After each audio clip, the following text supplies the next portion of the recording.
Mesmo com a alegada solidez do sistema financeiro nacional, quebra de bancos não é exatamente um fenômeno tão raro por aqui. Em muitos casos, as instituições financeiras e, consequentemente, os clientes são vítimas de golpes aplicados pelos próprios dirigentes. No Ceará, a história se repete. O ex-presidente do Banco do Nordeste, Roberto Smith, e outros 10 diretores do banco foram denunciados pelo Ministério Público Federal pela prática de gestão fraudulenta. A denúncia do Ministério Público Federal no Ceará está baseada em relatórios do Tribunal de Contas da União. Segundo o procurador Edmac Trigueiro, autor da ação penal, durante a gestão do ex-presidente do BNB, Roberto Smith, entre 2003 e 2011, foram feitas operações fraudulentas com recursos do Fundo Constitucional de Desenvolvimento do Nordeste, FNE. O prejuízo é do banco? É do BNB? Não é, porque esse recurso é da União, tanto que a fiscalização foi do TCU. Na verdade, esse fundo é composto de tributos e o Banco do Nordeste é apenas remunerado pela gestão desse recurso, da ordem de 3% ao ano do patrimônio líquido do fundo. Como o dinheiro não é do banco, o prejuízo não é do banco, o prejuízo é da União, ou seja, o prejuízo é de todos nós, de toda a sociedade.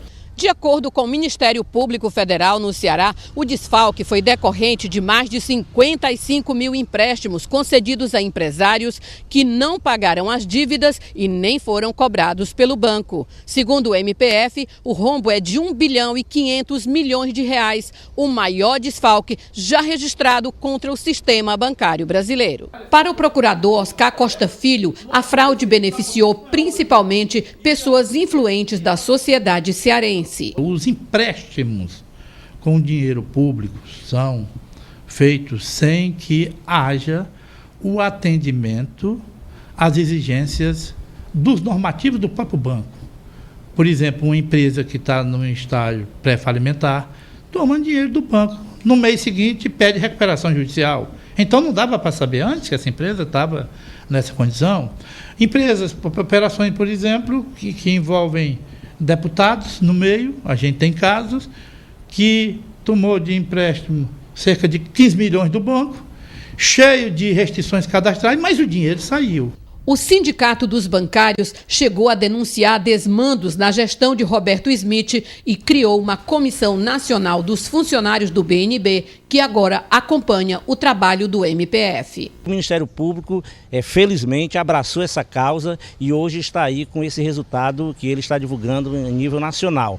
Então, o que nós queremos, enquanto funcionários do BNB, primeiro é preservar o Banco do Nordeste, porque o banco é maior do que qualquer diretoria transitória que passa dentro da instituição, muitas vezes por interesses políticos. E também os trabalhadores, porque nós sabemos que qualquer coisa que venha acontecer com o Banco do Nordeste, o primeiro a sofrer são os funcionários que dedicam sua vida a essa instituição.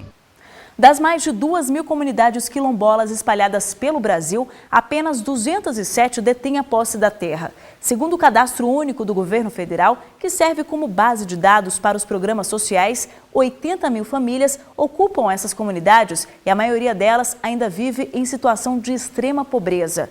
A defesa dessa população está na pauta de prioridades do Ministério Público Federal. Na Bahia, o MPF investiga supostas agressões sofridas por quilombolas.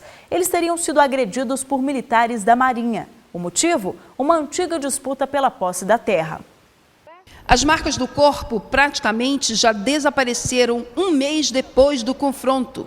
Na testa resta uma pequena mancha, mas as marcas emocionais devem permanecer por um longo tempo na memória de Rosimeire Silva, moradora da comunidade quilombola Rio dos Macacos, na região metropolitana de Salvador.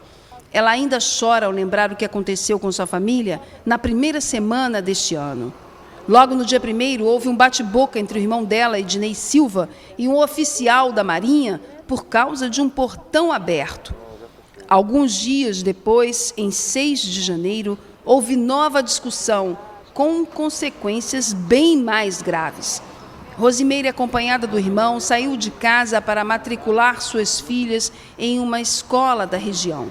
Os irmãos afirmam que na ida foram ameaçados e na volta agredidos por oficiais da Marinha. Foi uma coisa assim de muita agressão. Minhas 2 filhas dentro de casa, dentro do carro, com aquelas armas apontadas na cabeça dela. gritando, chorando. No momento eu tentei pegar o celular para ligar para o meu pai, eles pegaram o meu celular e jogaram no chão. E quando eu vim ver, meu irmão já estava amarrado de fio, jogado no chão, tomando tapa na cara, com a arma dentro da boca e outra no ouvido. E aí outros, uns 3 em cima de mim, já me amarrando e eu tentando soltar. Me agarraram, jogaram em cima da viatura deles, na caçamba, e me saiu daqui até a base naval me espancando. O conflito que aconteceu no dia 6 de janeiro foi o mais sério porque envolveu agressão física, mas não foi o primeiro nem o último. Há um constante clima de tensão no ar.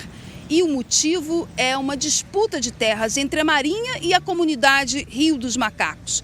Nós tentamos ter acesso à comunidade, mas a Marinha não autorizou. Este portão é o único que dá acesso de carro à Vila Militar e à comunidade Rio dos Macacos. Ou seja, moradores da comunidade e militares têm que dividir o mesmo espaço, apesar de toda a tensão. Rosimeire diz que nenhuma das 46 famílias vai abandonar as terras de seus antepassados, negros escravizados que herdaram o local como indenização. O quilombo existe, segundo moradores, há mais de 200 anos e o conflito com a Marinha já vem se arrastando há 42 anos, desde que o lugar foi ocupado pelos militares para a construção da Vila Naval. Nós tentamos ouvir a Marinha, mas o comando do 2º Distrito Naval enviou nota dizendo que não se pronunciará enquanto não forem concluídos os 2 inquéritos, o do Ministério Público Militar e o do Ministério Público Federal. Foi instaurado o inquérito para apurar um suposto crime de lesão corporal. Caso seja configurado o crime de lesão corporal, os militares poderão pegar pena de até 5 anos de reclusão e também serem condenados por improbidade administrativa. Porém, essa apuração depende da oitiva das pessoas envolvidas e também das argumentações fornecidas pela Marinha. O Ministério Público Federal aqui na Bahia acredita que os quilombolas têm direito a permanecer naquelas terras? Sim, até porque existe um relatório produzido pelo INCRA, um relatório antropológico chamado Relatório Técnico de Identificação, né, RTID. Esse relatório de identificação, ele aponta que aquela comunidade é quilombola, ou seja, descendente de escravos, só que ele não foi publicado ainda no Diário Oficial. O Ministério Público recomendou no ano passado a publicação no Diário Oficial da União. E até o momento o INCRA não respondeu.